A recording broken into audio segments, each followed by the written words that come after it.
Oiê, sejam muito bem-vindos a mais um episódio do podcast Genética e Transgenia. Hoje estamos no episódio Entendendo os Organismos Geneticamente Modificados.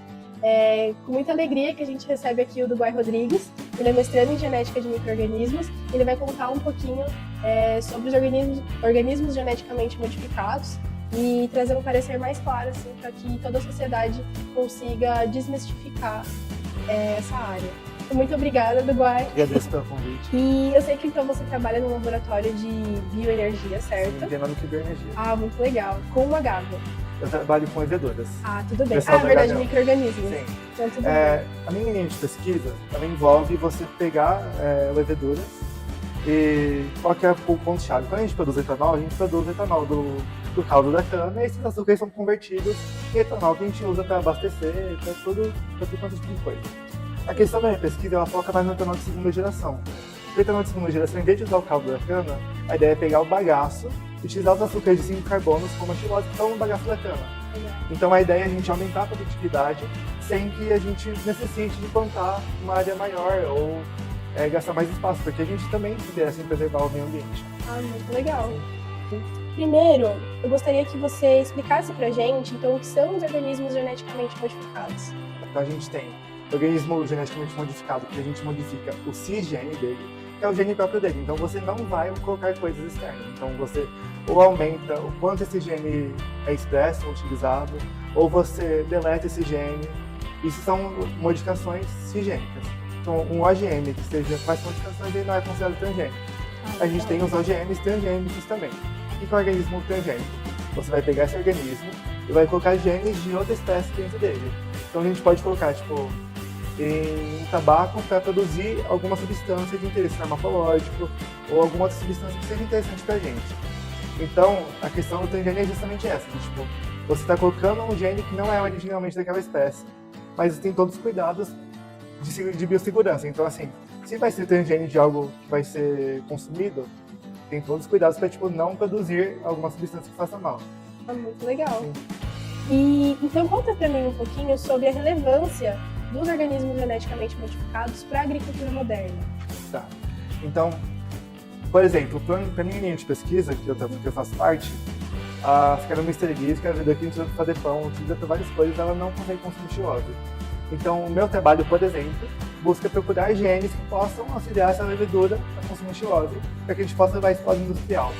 Mas a gente também tem um bom tanto de gente pesquisando tolerância seca, tolerância aos fatores de estresse, porque, assim, a gente precisa aumentar a produtividade e se a gente não fazer os melhoramentos, se a gente não tivesse feito melhoramentos ao longo de todas essas décadas e centenas de anos, porque, assim, a pessoa tem muita ideia de, melhoramento ser, vai lá e coloca o gene e melhorou.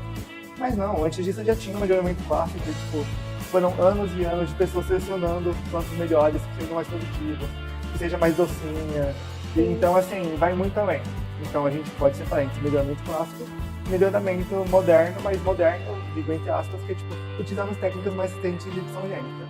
Legal. Então, hoje, a gente percebe, então, que esse histórico de melhoramento genético fez com que a gente alavancasse a produtividade, alavancasse, então, a produção de alimentos ao redor do mundo, né? Sim. Interessante.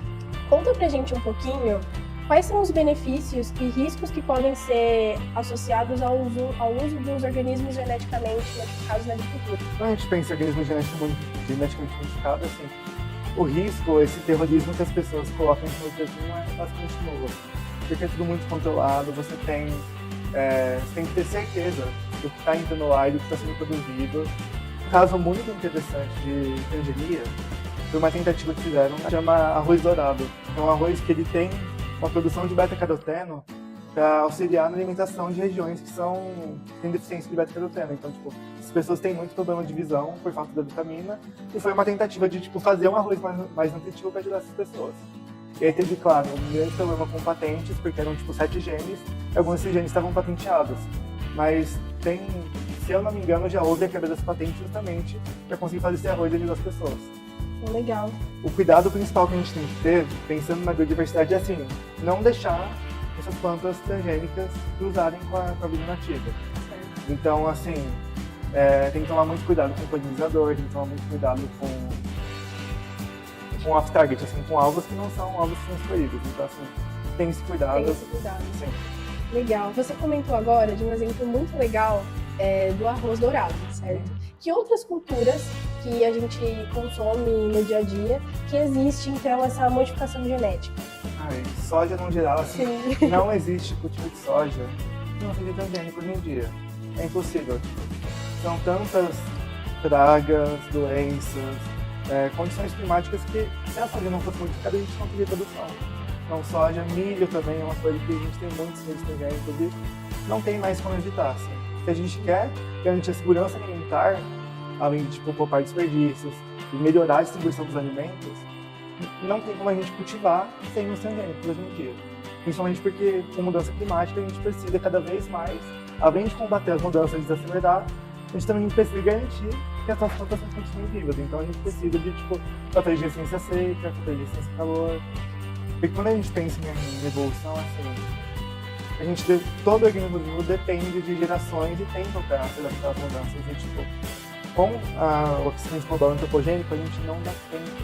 A gente vê, vários anuros morrendo por conta de mudança climática, a gente vê plantas. Então, assim, a gente tem causado um colapso ambiental e, por mais que esse processo de esquentar e esfriar seja natural, a velocidade que ele está acontecendo não é natural e não dá tempo para a vida lidar com ele.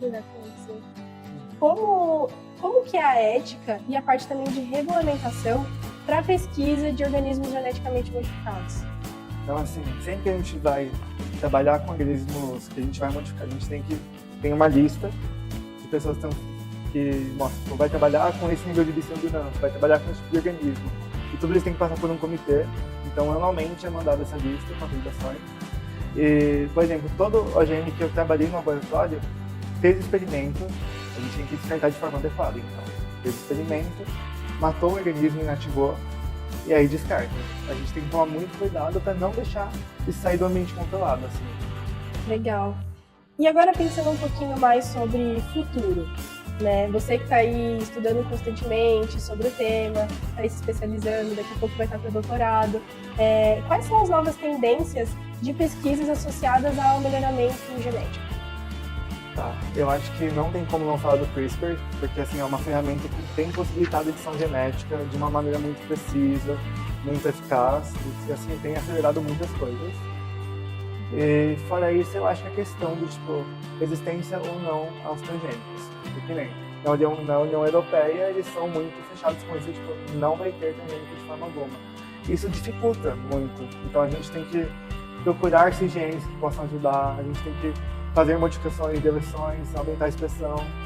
Então tem essa questão de, ao mesmo tempo que ajuda muito, tem lugares que tem essa restrição e a gente tem que direcionar a pesquisa, então assim, uma coisa não exclui a outra. A gente pode fazer pesquisas com transgênicos, a gente pode fazer pesquisas com genes que não usam transgênicos, e no mundo ideal a gente junta tudo para ajudar a gente. Assim. Sim. E acho que conforme mais o tempo passa, mais a gente vai vendo o quanto é seguro, o quanto é conhecido, o quanto é estudado, o quanto se toma esse cuidado. E também eu acho que assim, tem sido uma alternativa para não utilizar agrotóxicos dos princípios agrícolas. Assim. Então são coisas que fazem mal, que a gente sabe que faz mal. Então é uma alternativa mais segura para a gente. Então acho que no futuro a gente vai ter cada vez mais transgênicos, com modificações cada vez mais precisas. Com esse aumento do conhecimento também permite que a gente faça as coisas com cada vez mais responsabilidade, cada vez mais ética, cada vez mais segurança. Que conselhos você daria para outros biólogos e profissionais da área que desejam se aprofundar nesse tema, que desejam se aprofundar em pesquisas de genética e tudo mais? Gente, assim, eu acho que é dar o primeiro passo, assim, porque é um campo muito grande, é muito amplo, assim. A genética é ampla, a genética tem tudo e todas as áreas se conectam, assim. Então, acho que o conselho que eu dou para quem está começando é, não ficar restrito a uma área só, saibam que vocês podem tentar de todos, vocês podem interligar conhecimento e eu acho que isso é o belo, porque o conhecimento não se constrói com uma área só, não se constrói sozinho. Então, quanto mais a gente interage, mais a gente consegue produzir uma ciência de qualidade. Nossa, perfeito. Nossa, muito bonito o que você falou agora. Muito obrigada, então, Dubai, por ceder esse tempinho para conversar com a gente. Acho que os insights que a gente tira dessa conversa são muito valiosos, né? Tanto pra gente, mas também para quem está escutando de casa. E é isso. Muito obrigada. Muito legal.